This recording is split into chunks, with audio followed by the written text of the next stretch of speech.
सर्व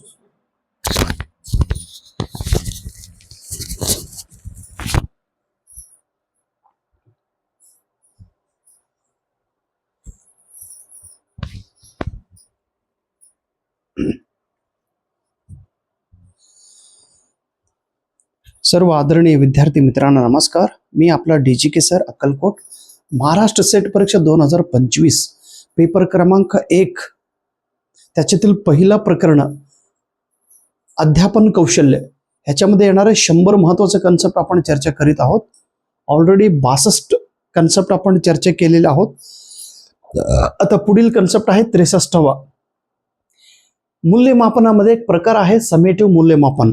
समेटिव्ह मूल्यमापनचा अर्थ काय होतो, तर एक कोर्स पूर्ण शिकवल्यानंतर विद्यार्थ्यांना किती समजलेले तो घटक, किती समजलेलं नाही हे चेकिंग करण्यासाठी जे काय मूल्यमापन केलं जातो त्याला समेटिव्ह इव्हॅल्युएशन असे म्हणतात. Grading the final learning outcome, final learning outcome is non as summative evaluation. पूर्ण त्यांचा वर्षभर अभ्यास घेतल्यानंतर फायनल काय आउटकम आहे विद्यार्थ्यांचा, तो फायनल आउटकमला एक ग्रेडिंग देण्यासाठी समेटिव्ह इव्हॅल्युएशन घेतला जातो. त्याच्यानंतर अचिव्हमेंट टेस्ट म्हणजे काय. Achievement test are commonly used for purpose of assessing the amount of learning after teaching. शिक्षक एक घटक शिकवल्यानंतर तो घटक विद्यार्थ्यांना किती समजलेला आहे, अमाऊंट ऑफ लर्निंग त्या विद्यार्थ्यांना किती समजलेला आहे, तो समजलेला घटक चेक करण्यासाठी जे काय मूल्यमापन केलं जातं त्या मूल्यमापनाला अचिव्हमेंट टेस्ट असे म्हणतात. त्याच्यानंतर 65वा, introducing internal assessment as a part of evaluation process is good because it helps the teachers to know the formative process of the students.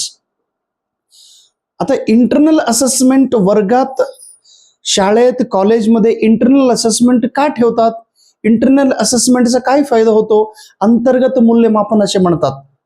अंतर्गत म्हणजे जे आता 100 मार्कापैकी 20 मार्क अंतर्गत असतात, जे शिक्षकांच्या हातात 20 मार्क असतात. आता 10वीला मी शिकवतो, मग 10वीच्या विद्यार्थ्यांना 100 गुणापैकी 20 गुण माझ्या हातात आहे, मी इंग्रजी विषय शिकवतो त्यांना.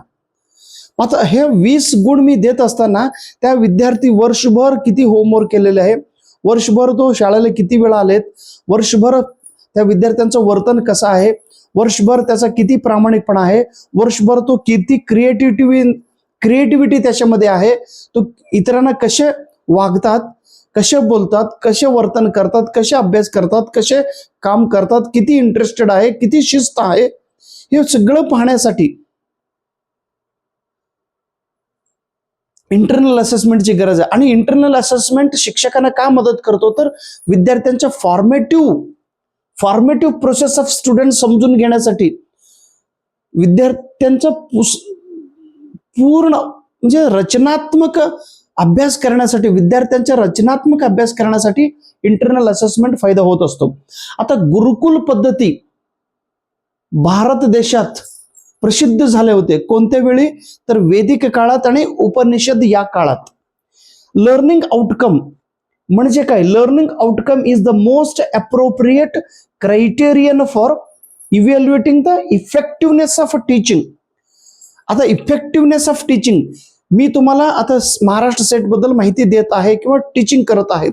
माझं इफेक्टिव्हनेस ऑफ टीचिंग कधी वाढणार आहे, तर मी कसं शिकवलो, किती शिकवलो, काय शिकवलो, कोणत्या घटक शिकवलो, तो घटक तुम्हाला किती समजलेलं आहे, हे तुमचं आउटपुट यायला पाहिजे. मी शिकवलेलं घटक तुम्हाला समजायला पाहिजे आणि समजून घेतल्यानंतर तुम्ही पेपरमध्ये लिहिला पाहिजे आणि तुमचं रिझल्ट यायला पाहिजे. तुम्ही किती समजून घेताय आणि नंतर तुम्ही किती सांगताय ते आउटपुट महत्वाचं. लर्निंग आउटकम आपण म्हणतो.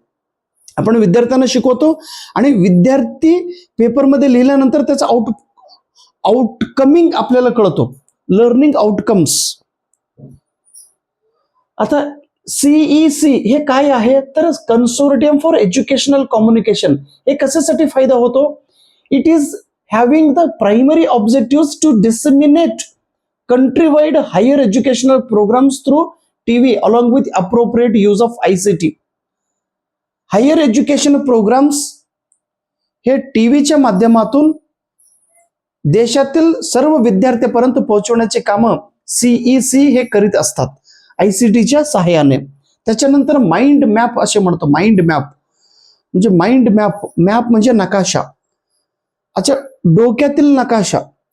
जे आपण विषय समजतो ना, जे विषय आपण समजून घेतो ना, तो विषय आपल्या डोक्यात पूर्णपणे पाहिजे. असं चित्र, तो चित्र, तो घटना, तो माहिती आपल्या डोळ्यासमोर उभे राहिलं पाहिजे. त्याला माइंड मॅप म्हणतात. Mind map. आता भारत देश, खाली केरळ आहे, इकडं तमिळनाडू, केरळवरती कर्नाटक आहे, कर्नाटक आणि महाराष्ट्राच्या बॉर्डरमध्ये गोवा आहे, त्याच्यानंतर इकडं तेलंगणा झाल्यानंतर, तमिळनाडू झाल्यानंतर तेलंगणा, इकडं आंध्र प्रदेश, इकडं ओरिसा, इकडं मध्य प्रदेश, इकडं छत्तीसगड, इकडं त्याच्यानंतर पश्चिम बंगाल, मध्य प्रदेश झाल्यानंतर छत्तीसगड, मध्य प्रदेशच्या वर इकडं गुजरात, गुजरातच्या वर राजस्थान, राजस्थान वर आपल्याला पंजाब, इकडं हिमाचल प्रदेश, उत्तर प्रदेश, बिहार, झारखंड, पश्चिम बंगाल, सिक्कीम, आसाम, त्याच्यावरती अरुणाचल प्रदेश, त्याच्यानंतर मिझोराम, खाली इकडं त्रिपुरा, हे जम्मू काश्मीर. हे पूर्ण मॅप. खाली हिंदी महासागर, इकडं पूर्वेला बंगाल उपसागर, इकडं पश्चिमेला अरबी समुद्र, बंगाल उपसागरामध्ये अंदमान निकोबार, इकडं अरबी समुद्रामध्ये लक्षद्वीप, किंवा हा पूर्ण जगाचा नकाश. इकडं उत्तर अमेरिका, इकडं दक्षिण अमेरिका, दक्षिण अमेरिकेमध्ये ब्राझील देश, ब्राझीलच्या पश्चिमेला इकडं अर्जेंटिना, इकडं चिली, इकडं पेरू, उरुग्वे, इकडं आफ्रिका, केनिया. हे ना पूर्ण जे घटक तुम्ही शिकलेले असतात ते पूर्ण तुमच्या डोक्यात यायला पाहिजे. स्पष्टपणे, ठळकपणे, सिस्टमॅटिकने लक्षात आलं तर त्याला माइंड मॅप असे म्हणतो. This is a diagram for representing task, works, concept or item linked to and arranged around a central concept or subject. Central concept related किंवा एखाद्या सब्जेक्ट रिलेटेड कंटेंट आपल्या लक्षात राहणे, ते एक डायग्राम आहे. त्याच्यानंतर ब्लेंडेड मेथड ऑफ लर्निंग हे कशासाठी म्हणतात? It combines online learning with face to face learning.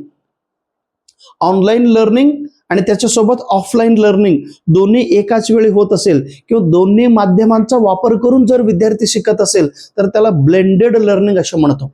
आता तुम्ही माझा ऑनलाईन क्लास तुम्ही पाहत आहे, त्याच्यासोबत माझं पुस्तक तुम्ही जर वाचन करीत असेल किंवा ऑफलाईन क्लास तुम्ही जॉईन केला असेल एखाद्या गुरुजनांचा, म्हणजे फेस टू फेस टीचिंग अभ्यास करणे, त्याच्यासोबत ऑनलाईन अभ्यास करणे, हे दोन्ही मिश्रण करून अभ्यास केलेल्या पद्धतीला ब्लेंडेड लर्निंग असे म्हणतात. बोर्डवर लिहिलेल्या प्रत्येक पॉइंट्स आपल्या नोटबुकमध्ये लिहावी आणि त्याचा रिव्हिजन करा. Thank you so much. नमस्कार.